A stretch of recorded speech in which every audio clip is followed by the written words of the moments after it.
Hi hello నమస్తే welcome back to our channel. ఏం చేస్తున్నారండి? ఈరోజు చాలా టేస్టీగా ఎమ్మీగా సింపుల్గా నేను పెసరపప్పు సగ్గుబియ్యం పాయసం అయితే ప్రిపేర్ చేశాండి. సాబుదానాతో పెసరపప్పుది అనమాట. చాలా హెల్దీగా టేస్టీగా అనమాట. టేస్ట్ అయితే అదిరిపోయింది. ఇంకా ఆలస్యం ఎందుకు, వచ్చేసేయండి ప్రిపేర్ చేసుకుంటాం. మనం ఈరోజు అండి చక్కగా పెసరపప్పు సగ్గుబియ్యం పాయసం చేసుకుంటున్నాం అనమాట. దానికోసం నేను బెల్లాన్ని అయితే బెల్లం సిరప్ ప్రిపేర్ చేస్తున్నాను అండి. ఏం లేదు, సిరప్ అని జస్ట్ వాటర్ వేసేసి బెల్లం అనేది కరిగిన వరకు అయితే నేను దీన్ని బాయిల్ చేస్తున్నాను అనమాట. తర్వాత స్ట్రెయిన్ చేసుకుంటే ఏదైనా డస్ట్ ఉంటే కనుక వెళ్ళిపోతుంది కదా, దానికోసమని. ఏం లేదు, నేనైతే 3 కప్పుల బెల్లం అయితే తీసుకున్నాను అండి. బెల్లాన్ని కొంచెం కట్ చేసి పెట్టుకున్నాను అనమాట. మన మెజర్మెంట్ 3 కప్స్ అనమాట నాకు కావాల్సింది. అందుకోసం ఇదిగో చూసారా, మొత్తం మెల్ట్ అయిపోయిందండి. సో దానికి ఆ 3 గ్లాసులకి నేనేం చేశానంటే ఒక హాఫ్ గ్లాస్ నుంచి 3/4 గ్లాస్ వాటర్ అయితే యాడ్ చేసేసి చక్కగా ఇలా నేను చేశాను అనమాట. పాకం అయితే అవసరం లేదండి. జస్ట్ మనకి ఏంటంటే కొంచెం బెల్లం అనేది కొంచెం లిక్విడ్గా వచ్చేస్తే దీన్ని కొంచెం మనము స్ట్రెయిన్ చేసుకోవచ్చు అనమాట వాడుకునేటప్పుడు. అప్పుడు బాగుంటుంది. రాళ్ళు కానీ చెత్త ఇవి ఉంటాయి కదండి బెల్లం చేసేటప్పుడు, అవన్నీ పోతాయి అనమాట. ఇవ్వండి, మన పెసరపప్పు పాయసం కోసమని స్టవ్ ఆన్ చేసేసాను. నేను స్టవ్ ఆన్ చేసి గిన్నె పెట్టానండి. దానికి ముందు నేను కొంచెం ప్రాసెస్ ఉంటుంది, అది నేను చేసేసాను అనమాట. చెప్తున్నాను మీకు. ఇవ్వండి పెసరపప్పు, మన చిన్న పొట్లేని పప్పు దొరుకుతాయి కదా బయట, అవండి. చక్కగా ముందు వీటిని అయితే మనము వేయించేసుకోవాలన్నమాట. వేయించుకున్న తర్వాత వీటిని కుక్కర్లో మనం ఓన్లీ ఒక విజిల్ వచ్చే వరకు అయితే కుక్ చేసుకొని వెంటనే స్టవ్ ఆఫ్ చేసుకోవాలండి. ఎందుకంటే అలా ఉంటేనే పెసర పాయసం బాగుంటుంది అనమాట. కొంచెం మరి మెత్తకైతే మనకి ఏం తిన్నావో అర్థం కాదు, దానికోసమని ఇదైతే గుర్తుంచుకోండి. చక్కగా 1 కప్పు పెసరపప్పు తీసుకున్నానండి. ఇదిగోండి చూసారు కదా. అలాగే సగ్గుబియ్యం కూడా నేను 1 కప్పు తీసుకున్నాను అనమాట. 1 కప్పు పెసరపప్పు, 1 కప్పు సగ్గుబియ్యం అనమాట. ఈ సగ్గుబియ్యాన్ని ఏం చేశానంటే చక్కగా వాటర్లో 1 గంట నానబెట్టేసి ఇలా కుక్ చేసుకున్నానండి. ట్రాన్స్పరెంట్గా వచ్చే విధంగా అనమాట. మన సగ్గుబియ్యం పెసరపప్పు అయితే చాలా టేస్ట్ ఉంటుంది అనమాట. ఇదిగోండి, దీన్ని కూడా పక్కన పెట్టేస్తున్నాను. ఇప్పుడు గిన్నె పెట్టేస్తాం కదండి, ఇందులో మనం కొంచెం గీ వేసుకుందాం ఫస్ట్. అండ్ అలాగే ఒక హాఫ్ లీటర్ పాలు అయితే అండి నేను చక్కగా పక్కన పెట్టేసుకున్నాను. అలాగే బెల్లం అయితే 3 కప్స్ అనమాట. మీకు ఇందాక చూపించాను కదా వీడియోలో, చక్కగా వాటిని మెల్ట్ చేసి స్ట్రెయిన్ చేసుకొని పక్కన పెట్టేసుకున్నాను అనమాట. ఫస్ట్ ఈ గిన్నెలో మనం కొంచెము గీ వేసుకున్నామండి. కొంచెం ఆ గీ అనేది కొంచెం మనకి మంచిగా వేగిన తర్వాత మనం ఈ పెసరపప్పుని వేసేయాలండి. చూడండి, మంచిగా కుక్ చేసుకొని పక్కన పెట్టుకున్నాం కదా.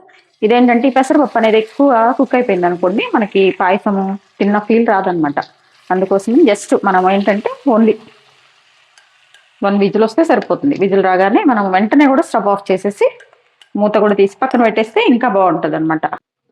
అలాగే దీనిలోనే సగ్గుబియ్యం కూడా మనము వేసేస్తున్నాం. చూడండి, సగ్గుబియ్యం కూడా నేను వేసేస్తున్నాను. గీలో కొంచెం ఇదంతా మిక్స్ అవుతుంది, బాగుంటుందండి. చూసారు కదా, ఇలా కొంచెం సేపు దీన్ని మనం గీలో అయితే మనము రోస్ట్ చేద్దామండి. అప్పుడు కొంచెం ఆ గీ ఫ్లేవర్ ఈ ఫ్లేవర్ అనేది దాన్ని పట్టుకొని బాగుంటుంది అనమాట.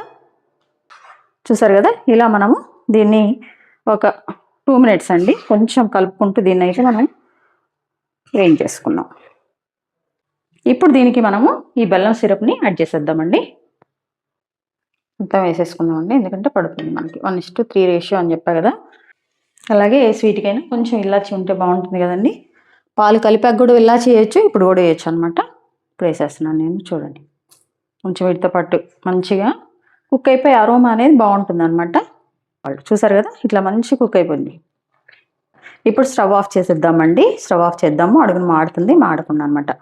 చెప్పే కదా, స్టవ్ ఆఫ్ చేసిన తర్వాత మనము పాలను అయితే యాడ్ చేయాలన్నమాట. ఇదిగోండి, నేను పాలు చెప్పా కదా, ఇప్పుడు నేను పాలు యాడ్ చేస్తున్నాను. ఆఫ్ చేశాను పూర్తిగా, స్టవ్ అనేది నేను ఆఫ్ చేశాను.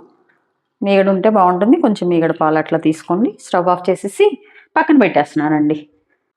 ఇదిగోండి, ఇప్పుడు స్టవ్ ఆన్ చేసేస్తున్నాను.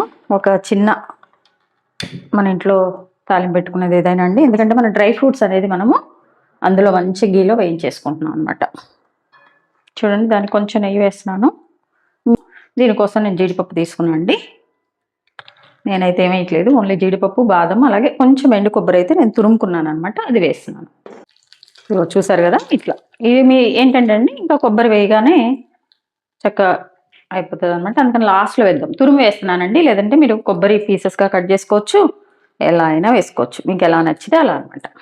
ఇదిగోండి, చూసారు కదా, ఇట్లా వీటిని అయితే నేను పక్కన పెట్టేస్తున్నాను. ఇదిగోండి, మనం బెల్లం ఇదంతా మిక్స్ చేసి పక్కన పెట్టాం కదా, ఆ పాయసాన్ని నేను మళ్ళీ స్టవ్ పైన పెట్టేసాను అండి. చెప్పా కదా ఒక 2 మినిట్స్ అయితే మనం ఇలా కలుపుకుంటూ దీన్ని అయితే మంచిగా మనం కుక్ చేసుకోవాలండి. చూసారా చక్కగా మనకి కుక్ అయిపోతుంది అనమాట. ఇదిగోండి 2 మినిట్స్ అనమాట. చూసారు కదా మిల్క్ అనేవి అసలు ఇరగలేదు. మన పాయసం అనేది చాలా బాగా వచ్చింది. ఇప్పుడు ఇందులో మనం ఏంటంటే ముందుగా చక్కగా డ్రై ఫ్రూట్స్ అన్నీ కూడా వేయించి పెట్టుకున్నాం కదండి, ఇవైతే వేసేద్దాం. ఇవి పైన స్టవ్ ఆఫ్ చేసేసుకోవచ్చు, లేదంటే ఇలా కూడా మనం వేసుకోవచ్చు. ఎట్లా వేసినా పర్లేదండి. ఇదిగోండి స్టవ్ ఆఫ్ చేసేస్తున్నాను. ఎందుకంటే ఇంకా పెసరపప్పు అనేది బాగా మెత్తగా అయిపోయి తినేటప్పుడు మనకి మరి మాష్ అయినట్టు ఉంటుంది. సో ఇంకా ఆఫ్ చేసేద్దాము. ఆఫ్ చేసేసి చక్కగా మనకి డ్రై ఫ్రూట్స్ అనేవి వేసేసుకుందామండి. వేసేసి ఒకసారి కలిపేద్దాము. కలిపేసామండి. చూసారు కదా ఎంతో టేస్టీగా ఎమ్మిగా మన పెసరపప్పు సగ్గుబియ్యం పాయసం అయితే రెడీ అయిపోయిందండి. చక్కగా వేడివేడిగా సర్వ్ చేసుకొని తినొచ్చు అనమాట. కాసేపు ఆగితే దగ్గరకు వచ్చేస్తుంది. బాగా మరి ఇంత వాటరీగా వద్దనుకుంటే కనుక మీరు చక్కగా దగ్గరకు వచ్చేస్తుంది అనమాట. చూసారండి ఈరోజు మనం చాలా టేస్టీగా ఎమ్మీగా చాలా హెల్తీగా అయితే నేను పెసరపప్పు సగ్గుబియ్యంతో పాయసం అయితే చేశాను అండి. టేస్ట్ అయితే మామూలుగా రాలేదు, అదిరిపోయింది అనమాట. మంచి ప్రోటీన్ ఉండే మంచి స్వీట్ ఐటమ్ అనమాట. మీరు కూడా వీడియో అంతా చూసిన తర్వాత ట్రై చేయండి. ట్రై చేశాక ఎలా వచ్చిందో కామెంట్ బాక్స్లో తెలియచేయండి. అలాగే మీ విలువైన సమయాన్ని కేటాయించిన వీడియోస్ చూస్తున్నందుకు మీ అందరికీ నా ధన్యవాదాలండి. మీకు నచ్చినట్లయితే లైక్, షేర్, సబ్స్క్రైబ్. చూస్తున్నారు కానీ ఎవరు సబ్స్క్రైబ్ చేసుకోవట్లేదండి. Please do subscribe. హెల్తీగా కుకింగ్ చేసుకుందాం, మన ఆరోగ్యాన్ని మనం కాపాడుకుందాం. Thank you.